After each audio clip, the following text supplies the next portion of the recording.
very exciting. LASIK. Can I introduce you to LASIK, okay, brother? Don't be scared. Don't be scared. It's a laser in my eyeball, Sean. And 10 minutes later, 2 days later, you're like, why the fuck didn't I do this 10 years ago?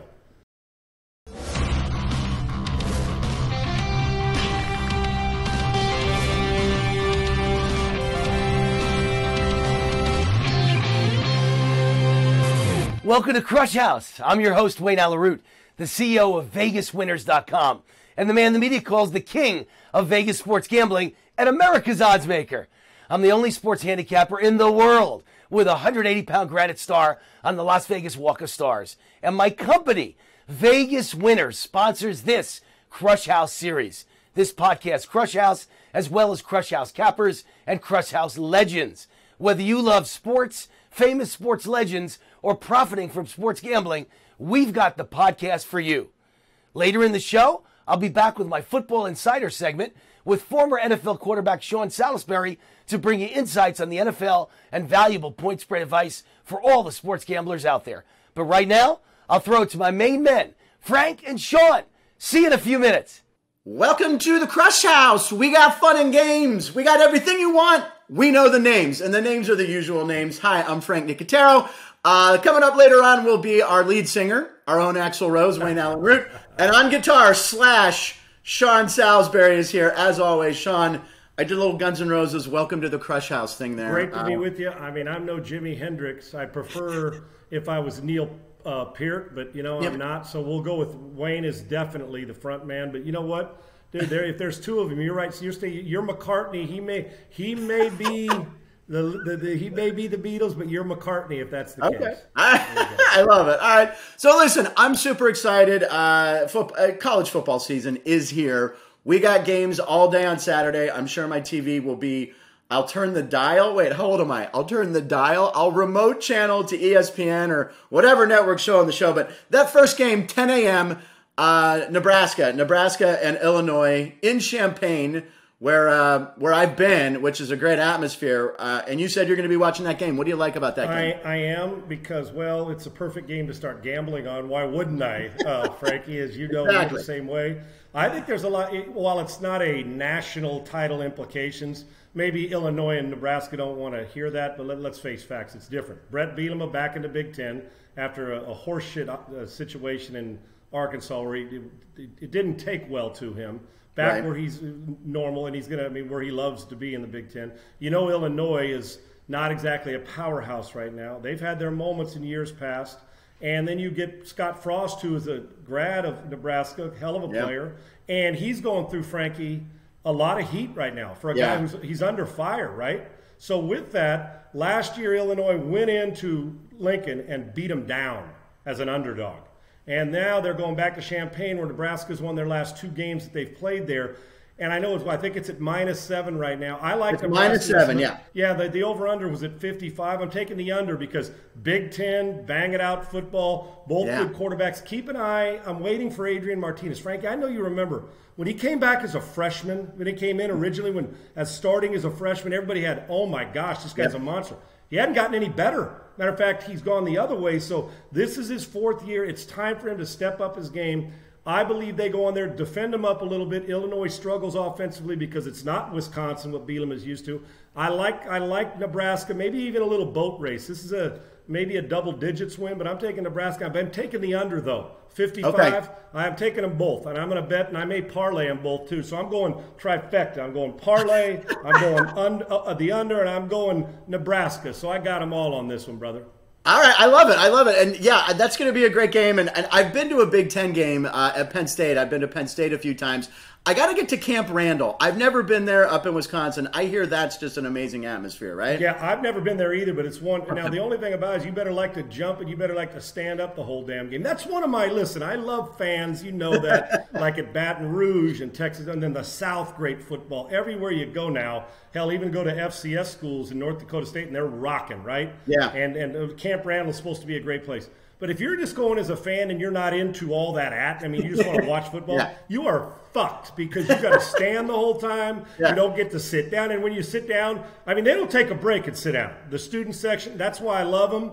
but I'll just cozy up to the TV and tailgate with them and then watch it on TV. And I love the college basketball fans that wait for a basket to be scored by the home team. Right. And then sometimes it's like 14, they haven't scored, and they're going, oh, shit, are we still doing this? Can we lose this tradition? What is going on?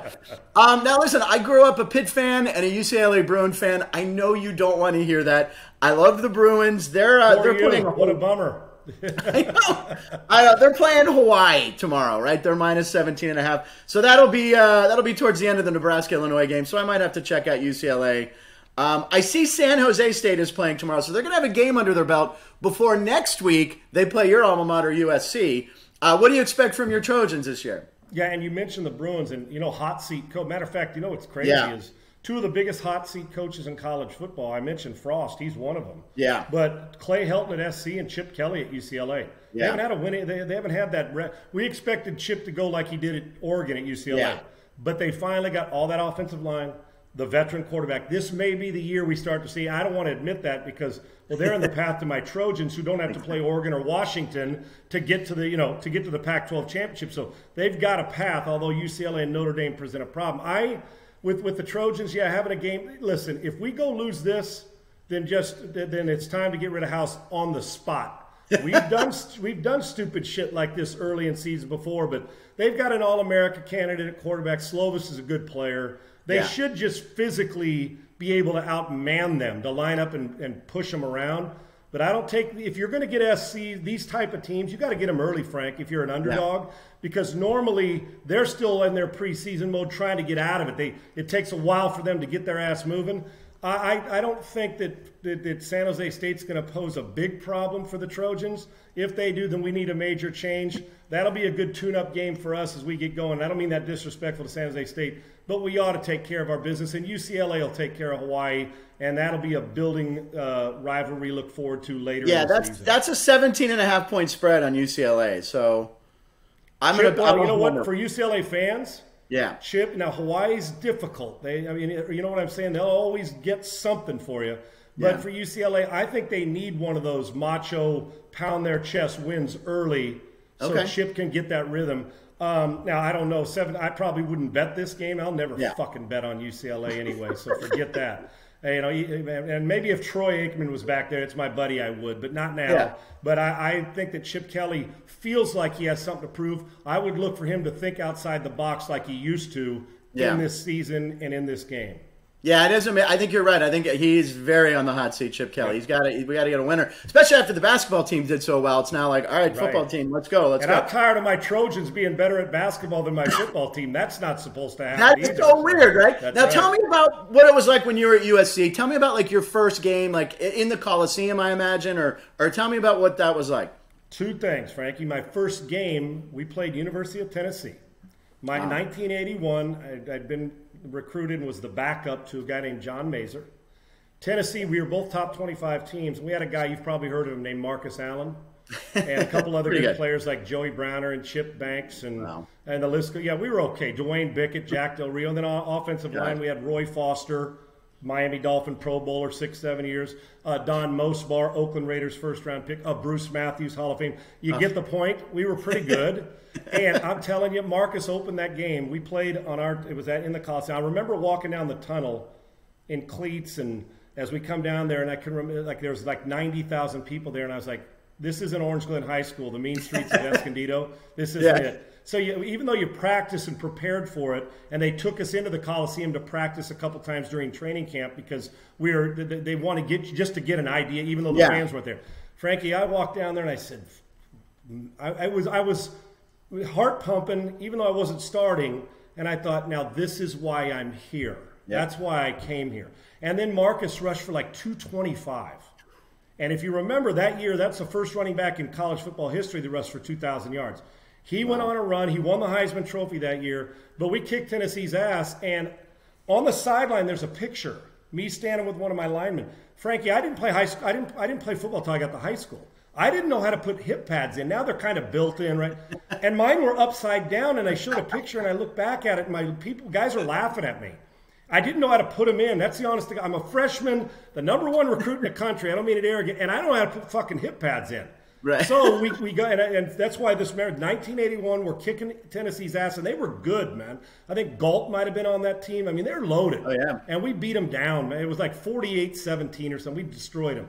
And they were talented. And I got John Robinson turns around and says, Sean, get in the game. I'm like, first of all, after I shit myself and pissed myself, I ran onto the field, went down there and took him down towards the end zone. My very first time there. And I'll never forget, we ran dot right, which we called our I right, pass 22 gut. I still remember it to this day. Play action fake. The running back jumps over the line.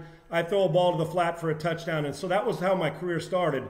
But the miserable one was my first start the next year in, and it started as a sophomore. We play in Florida, Wilbur Marshall on that team. And go back and watch the film. Yeah. That was the day. Wilbur Marshall, I think, had 22 tackles, 4.5 sacks. We got beat. We were driving. The clock ran out to win the game. It was the best defensive performance by any defensive player that I've watched, played against, or broadcast since then. And you go back now, Florida fans always remind, hey, Sean, remember when the Wilbur Marshall game? Oh, do I remember? He beat us down. So that was my first start, and I thought, man, am I ever going to be a good player? It's about 110 degrees on the field in the swamp, on turf at the time. And then it started going. We won 6 or 7 in a row. I said, yeah, I belong. At that point in time, I'm like, man, if I have to see Wilbur Marshall again, I'm retiring at 19 years old. Now, I want to also say, like, when I grew up in L.A. for about 5 years. I'm born and raised in Pittsburgh, but we lived in L.A. in the 70s. And Charles White, I remember, might have been my first football hero, okay? So I remember watching him play at USC. You know, he was unbelievable running back. But I remember the boys' club that we went to after school, the Boys and Girls Club. They took us on a bus to a UCLA game on a Saturday. So that's when I went, okay, I guess I should be a UCLA fan. And Wendell Tyler was the running back. Great player. And that was the first time I had ever seen football in person, and it was a UCLA game. So I'm like, I got to root for them, even though I followed USC and Charles White because, you know, I love them too. But I was like, oh, if I'm a Bruin fan, I guess I got to hate the Trojans. But and you know, as you get older, those hatreds soften. And I do watch a lot of USC games, especially when I don't really hate UCLA or I know. Great respect. Those are, but you hate them when you're about to play them. And frankly, with that. Again, you mentioned their school's in a little bit better area than ours. I mean, just a tad. Yeah, just a little, right? And you mentioned Charlie White. You know, Marcus Allyn, before he won the Heisman, John Robinson did it on purpose. Marcus came out as one of the most decorated running backs in San Diego history. You know, scored 5 touchdowns in the CIF championship game. John Robinson turned him into a fullback the first year. And you want to know why? No. He wanted to turn him – Marcus was tough, but he wanted him to block for Charlie to understand how important the tailback position was, and he did. Wow. Charlie wins the Heisman Trophy. Marcus takes over, and to this day, pound for pound, Charlie was tough, but of guys I played with, there's never been a SOB tougher than Marcus Allyn at that. I'm just telling you, he would look people up, and at 40 carries, he was still as fresh as he was at 21. But he started out as a fullback, broke his nose. And that's the respect he got early. John Robinson, fuck that, you're playing fullback. And then switched him to tailback and sent a message. Marcus goes and runs for Hall of Famer and Heisman Trophy winner. Pretty impressive. I love it. Now, you talked about your first touchdown pass in college. Let's shift gears to the NFL real quick. Do you remember who your first touchdown pass was in the pros to? My first touchdown as an NFL... And I have the answer, by the way. My first touchdown pass as an NFL starter was at the Rams game. First NFL touchdown pass. And it's regular season. Yeah. See, here's how much I pay attention to stats. Honest to God, I remember the play at SC as a freshman. Right. I'm trying to think my first touchdown pass in the NFL as a player. I can tell you, Sean, I have the answer because I received this in the mail this week, a Sean Salisbury football card. Check that out. Bay? Was it Tampa Bay Buccaneers? Well, it says here, through his first NFL TD pass to Chris Carter. Yeah, did it say the game? It says week 3 over Tampa Bay. Yeah. There you go. There you go.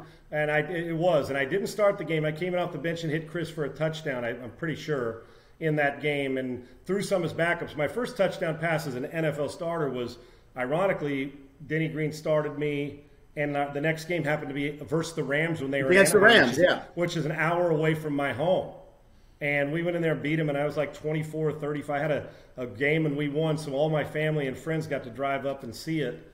and it was awesome. But yeah, it was Tampa Bay, and I believe it was the Buccaneers. And yeah, Chris Carter made me look good a lot of times, and I probably made him look shittier than he is. I mean, because he's a Hall of Famer. When he was open and I missed through him, but he'd pull balls out of the air with one hand and grip them. Phenomenal football player, and the quarterback kept us out of the Super Bowl, and that would have been me in Minnesota at times. Was it Buddy Ryan who said all he does is catch touchdowns, and that's why he cut him? Frank, we got him from Philadelphia and Minnesota. Yeah. I was sitting he showed up. We got him for $100 waiver fee. $100. He came in, and we would sit in the steam room after practice. We were doing scout team together when he came to Minnesota. So we do scout team and, quite frankly, dominate. It wasn't because of me. It was because of him. And then we go in the steam room or the sauna after, and we talk for 30 minutes. And he'd say, I hope it's going to work out here. And I'd say, Chris, after watching what you're doing, it's only a matter of time before we get you in this lineup. And weeks later, he comes in, we move him to the slot. Yeah. And 10, 15 years later, he's a Hall of Famer and catches every ball. We became dear friends. But I'll never forget, he was like hoping he'd get the chance. I said, you're going to get the chance. And hope went to, I'm the best receiver, or one of the 5 best receivers in the league, and maybe one of the 10 best of all time. So his body control for a guy who wasn't a 4-4 guy, body control and hands, and his competitiveness, the guy was a monster, man. It was unbelievable. Great. That's how it started. $100 waiver fee. Unbelievable. See, and that just shows you that you never know. You got to take that chance. Like, know, I mean, like, now let's talk about, so there were no expectations on him on that trade, and then he became a Hall of Famer. So who are some guys in the NFL this year that you look at and go, all right, expectations are low, but I think they could have a breakout year? Is there anybody that jumps off the page? A couple of them, and there's quarterbacks and non-quarterbacks, and I've mentioned some of both, Frankie, in our conversations. I think Kyler Murray is going to explode. I do. I think he can have a Lamar Jackson breakout year. I've mentioned that before. I do, because I think he's so gifted, even though their preseason's kind of been weak, right? They haven't played very well. One that comes to mind, and I think about this guy, he had 9 starts last year. First round pick, 5th pick of the draft. Okay. And I'm trying to think why people were so hard on him as a rookie. And that's Tua.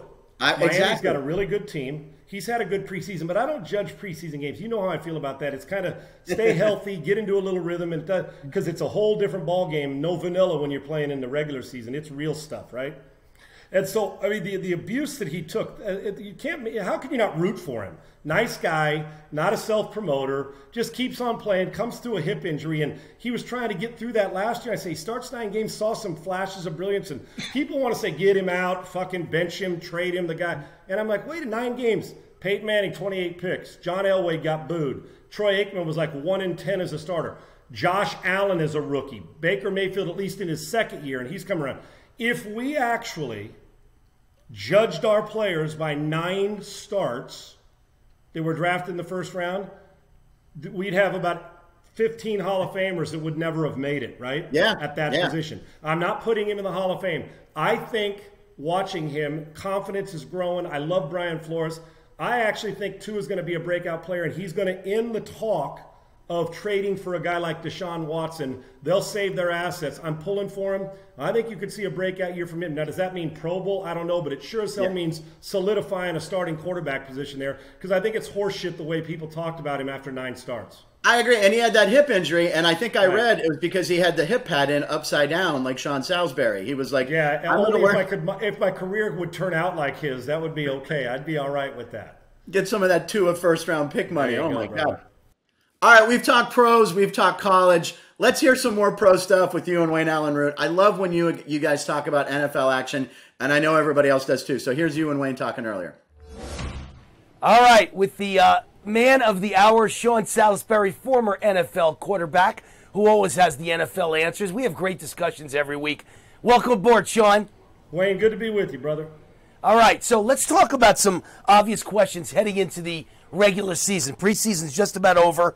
First starting quarterback to lose his job in the NFL, and how quick will it happen? I'm going to say it's going to be Andy Dalton in Chicago. The 49ers got a good team if Jimmy G starts. And it doesn't even have to be with a rookie. It can be with a veteran backup. I'm going to say it's Justin Fields taking over in the next 2 or 3 weeks because Andy Dalton's going to get the first start. Hell, if they're struggling, it may be at halftime. They're not very good. They're going to need somebody to make more plays. I'm going to say Justin Fields first and a chance that in New England, if Mac Jones isn't named the starter and they don't start fast there too.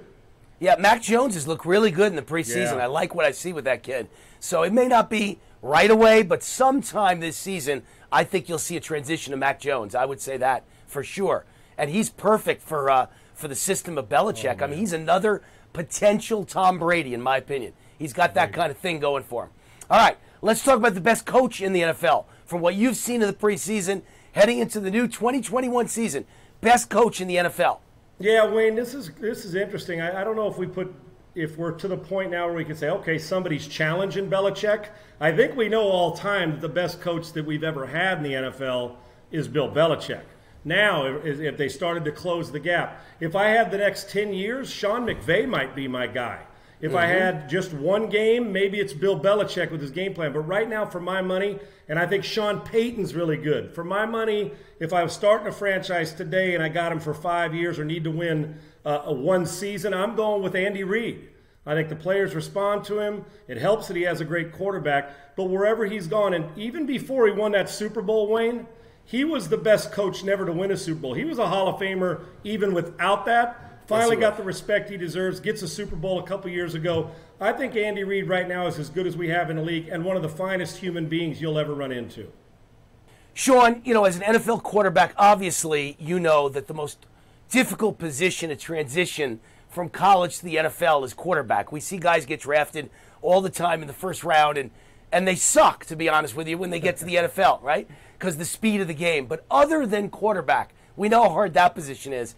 What's the hardest position to transition from college to the NFL?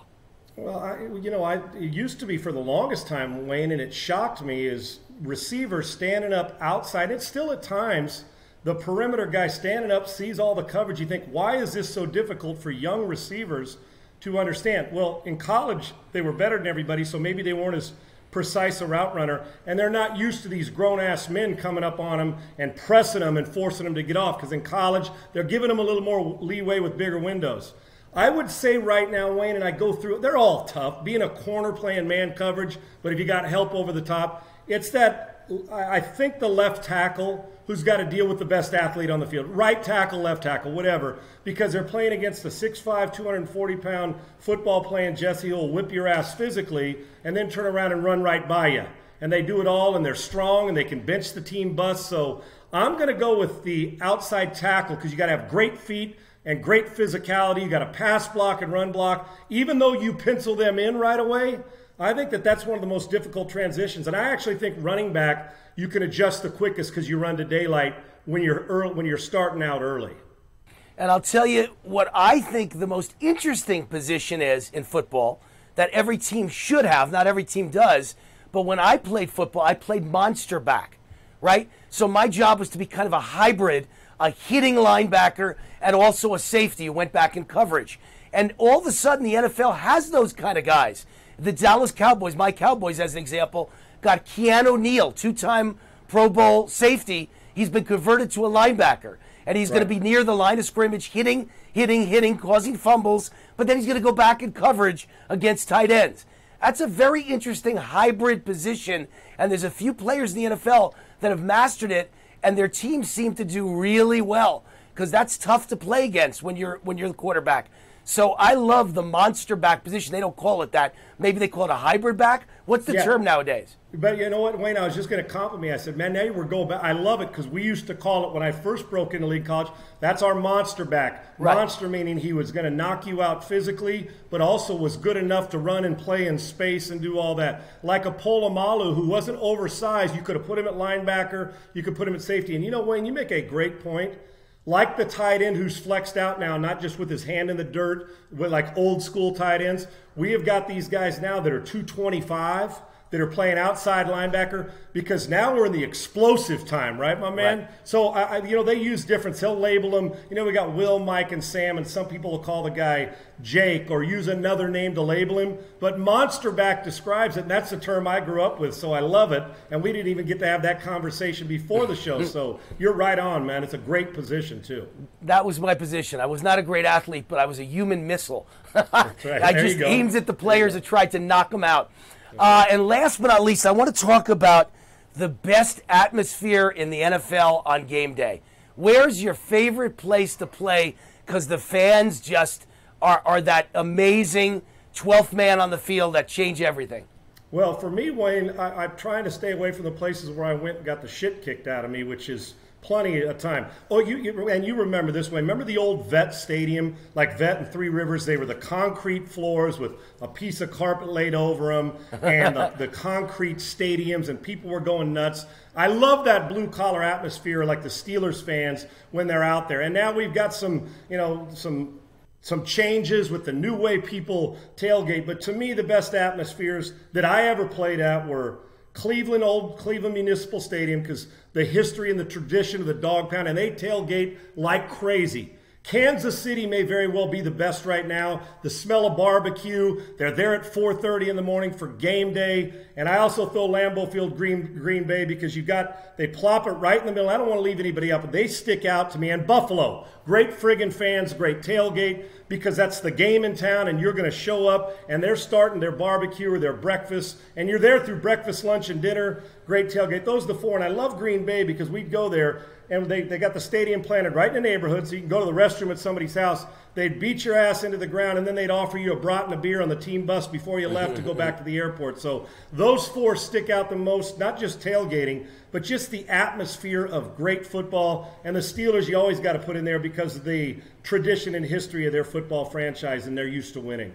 All right, so you left out two of mine. I'd put right at the top, Seattle. Obviously, the home of the 12th man, right? I mean, just amazing.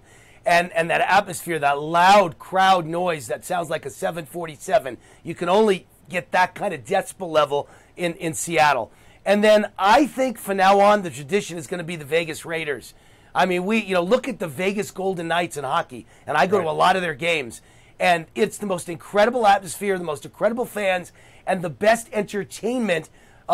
Again, the fans voted it #1 for entertainment of every team in hockey. And I think you're going to see the same thing with the Vegas Raiders, and they're going to get some of that Oakland Raider tradition, fans in the hole, crazy people dressed like crazy people.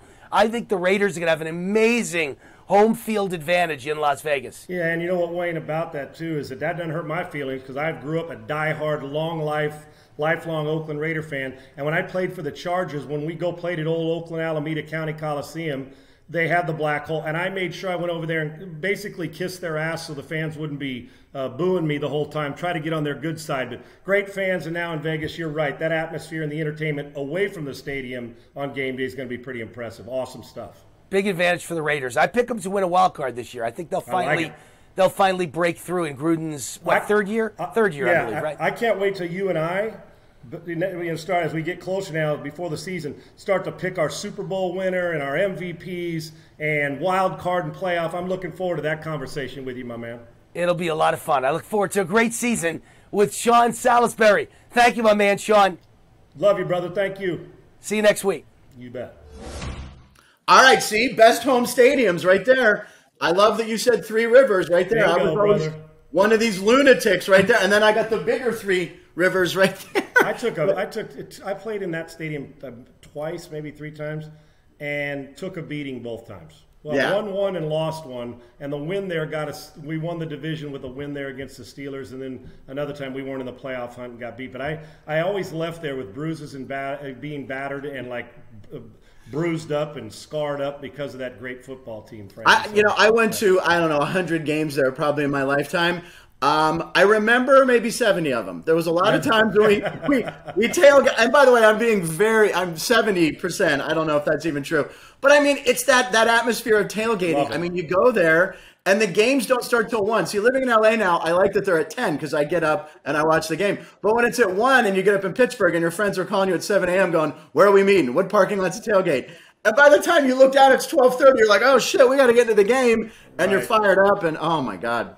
Awesome. Some good times. What a great place and great football town, man. It is. I mean, I'm biased, but I've been to other stadiums too. But I mean, I've seen games in Buffalo. Buffalo was awesome too. I mean, I've been to a handful. But all right, so tomorrow, speaking of tailgating, it's college football Saturday. You're probably going to watch football all day. Tell me what you're going to do. Let me hear your food. I am, Frank, even though, before I start, it's not the marquee game. Let me ask you. You're such a diehard NFL guy, and I know you like to bet, and I know you like college football.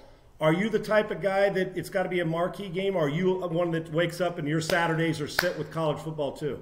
I always look Friday night. I like to look at the lines, and it always seems like the Wisconsin games were the early games. I think Wisconsin games usually start at like 9. So I remember watching Russell Wilson play all the time, and when they kept saying this guy's not going to be an NFL quarterback, I'm like, look, I've watched more Wisconsin games because it's the first game on every day. Right. This kid's a winner. Like I think he's going to be all right. I think he's going to be a good pro. Turned out good choice.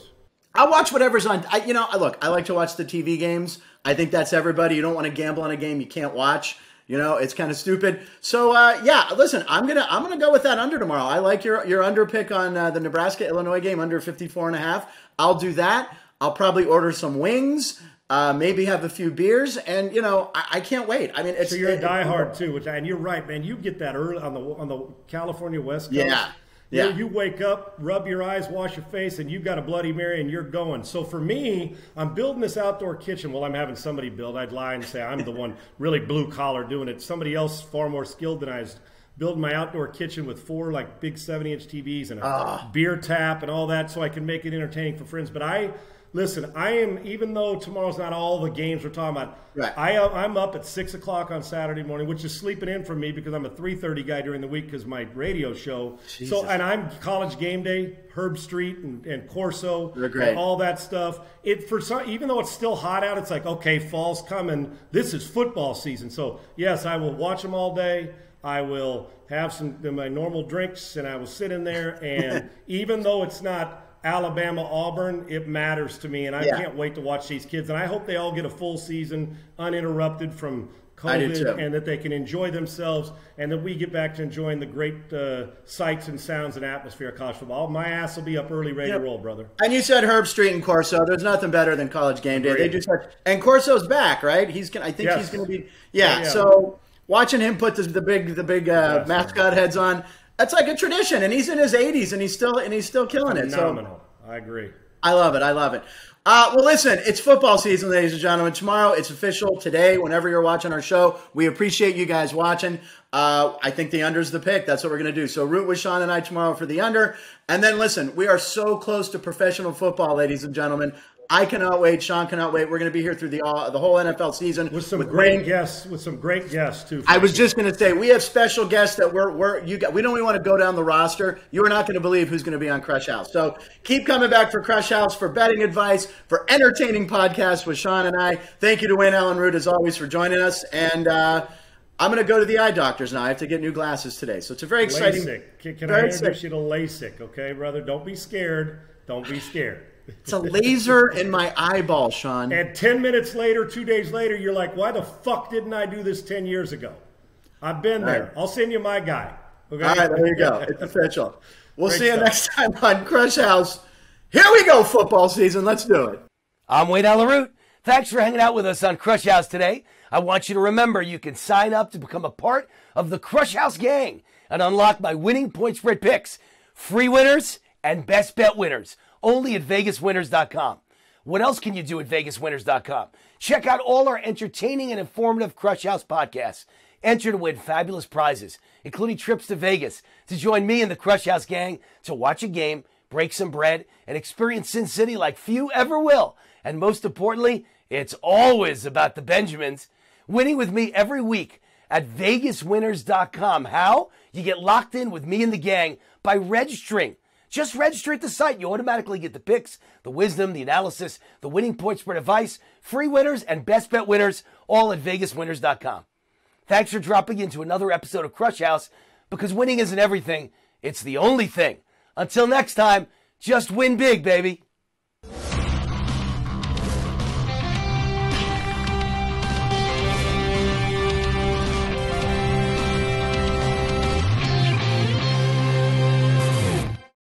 Yeah, absolutely. And the fact that it's got the Winnipeg stats on there, too, that they put to the CFL stuff in there, baby. That's great. They don't get that ring back. I'm keeping that one. That's for sure. There you go.